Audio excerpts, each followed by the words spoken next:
అదే RTV app వార్తల్ని క్షణాల్లో చదివే అవకాశం ఉంటుంది. ఒక న్యూస్ పేపర్, ఒక టెలివిజన్ ఛానల్ మీ చేతుల్లో ఎప్పుడూ ఉంటాయి. సుగాలి ప్రీతి హత్య జరిగి ఇప్పటికీ 8 ఏళ్ళు అవుతా ఉన్నా తనకు న్యాయం జరగడం లేదని గత 8 ఏళ్ళుగా పోరాటం చేస్తుంది సుగాలి ప్రీతి తల్లి ప్రీతిబాయ్. అయితే ఇవాళ రేపటి రోజున ప్రధాని మోడీ కర్నూలు జిల్లాకు వస్తున్నటువంటి నేపథ్యంలో తన గోడును మోడీకి వినిపించేలాగా కర్నూలు కలెక్టరేట్ ముందు ఆందోళన కార్యక్రమం చేపట్టారు. మనతో మాట్లాడడానికి ప్రీతి తల్లి ఉన్నారు. మేడం చెప్పండి, 8 ఏళ్ళ నుంచి మేము పోరాటం చేస్తున్న ప్రభుత్వాలు కానీ ఎందుకు మీకు న్యాయం జరగడం లేదు?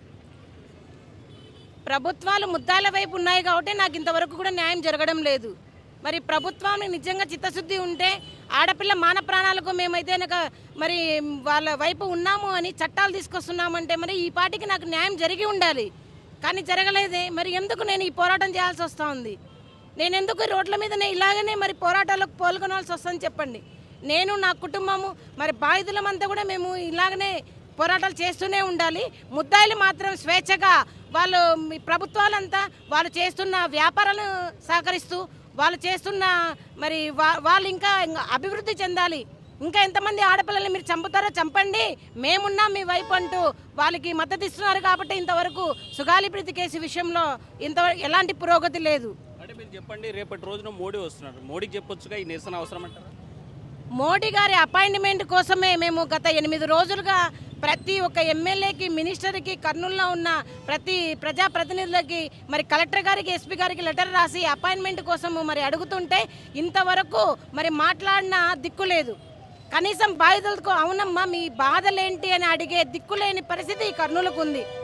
మరి పవన్ కళ్యాణ్ గారు కర్నూలులో భారీ సభ పెట్టి సుగాలి ప్రీతి కేసుకి న్యాయం చేయాలని చెప్పిన ఆయన మరి ఏ మొహం వేసుకొని మరి కర్నూలుకు ఆయన విచ్చేస్తున్నారో అర్థం కావడం లేదు. సుగాలి ప్రీతి కేసుకి న్యాయం చేశారా? ఈ 16 నెలల్లో ఫస్ట్ కేసు సుగాలి ప్రీతి కేసు అన్నారే, మరి ఈ 16 నెలల్లో సుగాలి ప్రీతి కేసుకి ఏమైందని ప్రశ్నిస్తా ఉన్నాను. నిజంగా మీకు చిత్తశుద్ధి ఉంటే ఈ ప్రభుత్వాలు మరి రేపు వస్తున్న ప్రధానమంత్రి మోడీ గారికి మీరు చెప్పాలి. మోడీ గారు ఏం చెప్పారు? ఆడపిల్లను కనండి, ఆడపిల్లను చదివించండి, ఆడపిల్లని భద్రతగా కాపాడుకోండి అన్నారే. మరి మీరు మోడీ గారికి కొత్తగా చెప్పాలి స్లోగన్ ఏంటి అంటే, మా రాష్ట్రంలో ఆడపిల్ల మాన ప్రాణాలు బలి తీసుకుంటున్న ముద్దాయిలకు సహకరిస్తున్న ప్రభుత్వాలని మీరు సభలో రేపు చెప్పండి. లేదా నిజంగా మీకు చిత్తశుద్ధి ఉంటే ఈరోజు మరి సుగాలి ప్రీతి కేసుకి న్యాయం చేసి తర్వాత రేపు మోడీ గారికి ఘనంగా స్వాగతం పలకండి అని నేను కోరుకుంటున్నాను. మీరు ఒకవైపు చెప్పండి, న్యాయ పోరాటం చేస్తున్నారు, న్యాయ పోరాటం చేసేటప్పుడు ఈ వీధి పోరాటాలు అవసరం అంటారా? న్యాయ పోరాటం చేస్తూనే వీధి పోరాటాలు చేయాల్సిందే. ఆ పరిస్థితి తీసుకొచ్చిన ప్రభుత్వాన్ని అడగాలి మీరు. నిజంగా నేను శాంతియుతంగా చేస్తున్న ప్రతి ఒక్క పోరాటాన్ని అడ్డగిస్తా అన్నారు. కొన్ని వందల మంది పోలీసులను పెట్టి నేను శాంతియుతంగా చేస్తున్న పాదయాత్రను ఆపేశారు. ఎందుకు? మీకేం నష్టం పాదయాత్ర వల్ల? మీరు చేసినవన్నీ బయటపడతాయనే కదా, మీరు ముద్దాయిలకు ఎలా సహకరిస్తున్నారనే కదా. మరి ఎందుకు పోలీసు వాళ్ళు మరి ఇంత ఇంటెలిజెన్స్ వాళ్ళు ఉన్నారే, మరి ఆ రోజు సుగాలి ప్రీతి కేసును ఎందుకు కాపాడలేకపోయినారు? పోలీసులు ఏం చేస్తున్నారు మరి చెప్పండి? ఎందుకు మీరు ఆపుతున్నారు? శాంతియుతంగా చేస్తున్న పోరాటాన్ని ఆపారు. మరి ఆ పోరాటం కోసం మేము వేసుకున్న కోర్టులో వేసుకుంటే బెంచ్ మీద కూడా రానివ్వలేదు. మేము మరి ఎలా పోరాటాలు చేయాలి చెప్పండి? న్యాయంగా జరగడం లేదు. మరి అదేవిధంగా వీధి పోరాటం చేస్తున్నా కూడా జరగట్లేదు. చివరికి ఎప్పుడు న్యాయం చేస్తారో అదన్నా కనీసం ప్రెస్ మీట్కి వచ్చి చెప్పాలా ఈ ప్రభుత్వం అని నేను ప్రశ్నిస్తా ఉన్నాను. చేయాల్సిన న్యాయం అంతా చేసాం, ఇంకేం కావాలనేసి పవన్ కళ్యాణ్ అడుగుతున్న పరిస్థితి మీరేమంటారు? పవన్ కళ్యాణ్ గారిని అదే ఎదురుగా వచ్చి చెప్పమని చెప్పండి. ఎస్సీ ఎస్టీ యాక్ట్ ప్రకారం మాకు ఇవ్వాల్సినవి ఇచ్చారా, లేదా సుగాలి ప్రీతి తల్లికి మరి న్యాయం చేయాలని మీరు ఇచ్చారని అడుగుతానని చెప్పండి. యాక్ట్ లేకుంటే మీరు ఇచ్చేవాళ్ళ? మీ ప్రభుత్వంలో ఇవ్వలేదు. జగన్మోహన్ రెడ్డి గారి ప్రభుత్వంలో మాకు రావాల్సిన 5 సంవత్సరాలకు అవి కూడా అరాకొర ఇచ్చారే. మీరు అవి ఇచ్చి న్యాయం అడగద్దంటున్నారా? అదే ప్రెస్ మీట్లో చెప్పండి. పవన్ కళ్యాణ్ గారిని అదే అడుగుతున్నాను. మరి మీరైతే కనుక మీ ఇంట్లో ఆడవాళ్ళకైతే కనుక మరి అంటానే వాళ్ళకి 3rd డిగ్రీ ప్రయోగించారే, నా కూతురు కాదని అడుగుతున్నాను. ఇదిగో ఇక్కడ ఉన్న నా చిన్న కూతురికి మీరు ఏం మాట ఇచ్చారు? అమ్మ మీకు మీ అమ్మకి న్యాయం చేస్తానని. ఈ రోజు ఆ పిల్ల కూడా రోడ్డు మీదకి వచ్చింది. మరి ఆ పిల్ల మాన ప్రాణానికి మీరు గ్యారంటీ ఉంటారా చెప్పండి? ఎంతమంది ఆడపిల్లలకు మీరు గ్యారంటీ ఉంటారు చెప్పండి? మీ ఇంట్లో మాత్రమే కాదు పవన్ కళ్యాణ్ గారు, మా ఇంట్లో కూడా ఆడపిల్లలకి మీరు భద్రత ఇవ్వాలి. ప్రజలందరూ గమనిస్తున్నారు. పవన్ కళ్యాణ్ గారు మీరు గద్దె ఎక్కక ముందు ఎలా మాట్లాడారో, గద్దె ఎక్కిన తర్వాత ఎలా ఉన్నారో ప్రజలందరూ గమనిస్తూ ఉన్నారు. మీకు గద్దె ఎక్కించిన ప్రజలే గద్దెకి దింపే రోజులు దగ్గరకు వస్తున్నాయని నేను అడుగుతా ఉన్నాను. ఒక ఆడపిల్లకి న్యాయం చేయలేని సీఎం ఉంటే ఎంత ఉండకుంటే ఎంత అని మీరు ఇదే కర్నూలులో 2020లో ర్యాలీలో చెప్పారే, మరి మీరు ఈరోజు ఎందుకున్నారు మరి డిప్యూటీ సీఎం హోదాలో? మీరు న్యాయం చేయలేనప్పుడు మీరు ఎందుకున్నారు చెప్పండి? న్యాయం కోసం అడిగితే మీరు మమ్మల్ని మళ్ళీ కించపరుస్తారా? ముద్దాలతో సమానంగా మమ్మల్ని అవమానపరుస్తారా? ఇదేనా మీకు మీ ప్రజలు మిమ్మల్ని ఎన్నుకునేది ఇందుకేనా అని అడుగుతున్నాను. మీరు మీరు న్యాయం చేయలేని పక్షంలో రాజీనామా చేసేయండి. మీరు అర్హులు కాదు, మీరు రియల్ హీరో కాదని నిరూపించారు. మీరు నిజంగా మీరు సినిమాల మీద ఉన్న ఫోకస్ ఆడపిల్లల మీద ఉంటే ఈ రోజు నాకు గతి పట్టేది కాదు.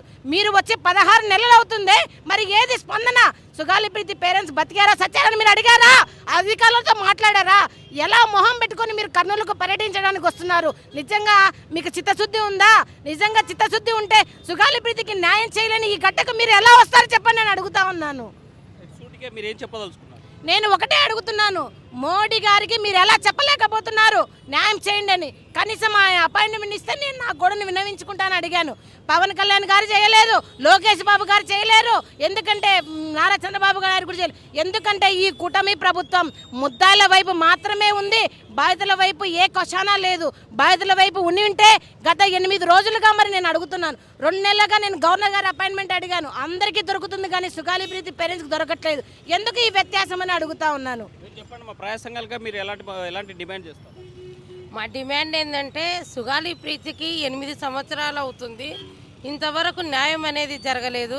పక్క రాష్ట్రాలలో కూడా వెంటనే ఆడపిల్లలకు జరిగిన అన్యాయం కావచ్చు, హత్యలు అత్యాచారాల విషయంలో కూడా వాళ్ళని ఎన్కౌంటర్ చేసి వెంటనే ఒక దిశ చట్టం అనేది అక్కడ తీసుకొని వచ్చినప్పుడు ఆ పక్క రాష్ట్రాన్ని చూసుకొనైనా సిగ్గు తెచ్చుకోవాలి. ఎందుకంటే సిగ్గులేని బతకనేది బతకకూడదు. మన ఇంట్లో ఆడపిల్లలు ఉన్నారు, పక్కింట్లో ఆడపిల్లలు ఉన్నారు, కానీ ప్రతి నెలకొకటి హత్యలు అత్యాచారాలు జరుగుతున్నాయి. కానీ నిద్రపోతున్నారా? పాలకులు చట్టాలు ఏం చేస్తున్నాయి? చట్టాలు ఎందుకు అమలు చేయకున్నారు? మీరు చట్టాలు తీసుకురానికి మీకు భయం ఎందుకు? మీరు కూడా కోవలో ఉన్నారా? మీరు కూడా ముద్దాయిలాగానే ప్రవర్తిస్తున్నారు. దయచేసి ప్రీతి అంటే కర్నూలు అంటే ప్రీతి అన్న పవన్ కళ్యాణ్ మరి ఈరోజు ఎందుకు ప్రీతిని మర్చిపోయినావు? ఈరోజు కర్నూలుకి ఎందుకు వస్తున్నావు? కర్నూలుకి వచ్చి అడుగు పెట్టినప్పుడన్నా ప్రీతి గుర్తు వస్తుంది కదా. ఒక్కసారి ఆలోచన చేసుకోండి, ప్రీతిని ఎంతమంది అత్యాచారం చేసినారు. ఆ 13 ఏళ్ళ పాప ఎలాంటి సమస్య భరించింది. కాబట్టి ఒకసారి దయచేసి ప్రీతి లాంటి ఆడపిల్లను నెలకొకరిని చంపుతున్నారు, నెలకొకరిని అత్యాచారాలు చేస్తున్నారు. కాబట్టి దయచేసి చట్టాలు అమలు చేయండి, దోషులను వెంటనే శిక్షించండి. నిన్న మొన్న జరిగిన ముచ్చుమార్లో కూడా ఒక ఎంపీ ఉన్న ఊర్లో కూడా అమ్మాయి ఎంకలు దొరకలేదు, బట్టలు దొరకలేదు. కాబట్టి వెల గట్టిస్తున్నారు. ఎవని కావాలా మీ వెల? ఎవని కావాలి? ఎక్కడ జరిగిన మహిళలకు కానీ ఆడబిడ్డలకు కానీ ఎక్కడ వారి పైన జరిగిన హత్యలు అత్యాచారాలు దాడులను ఆ దోషులను వెంటనే శిక్షించాలి, ఆ ముద్దాయిలను వెంటనే ఎన్కౌంటర్ చేయాలని మేము కోరుకుంటున్నాం. సుగాలి ప్రీతికి కుటుంబానికి న్యాయం జరగాలి. ఎవరైతే బాధితులు ఉన్నారో వాళ్ళపైన చర్యలు తీసుకోవాలి, బాధితులకి న్యాయం చేయాలని డిమాండ్ చేసేటువంటి పరిస్థితి. వీడియో జర్నలిస్ట్ చంద్రశేఖర్తో హుస్సేన్, నాటివి, కర్నూలు. మరిన్ని వీడియోస్ కోసం ఛానల్ ని సబ్స్క్రైబ్ చేయండి, లేటెస్ట్ అప్డేట్స్ కోసం వాట్సాప్ ఛానల్ ని ఫాలో చేయండి, అండ్ లింక్ డిస్క్రిప్షన్ లో ఉంది.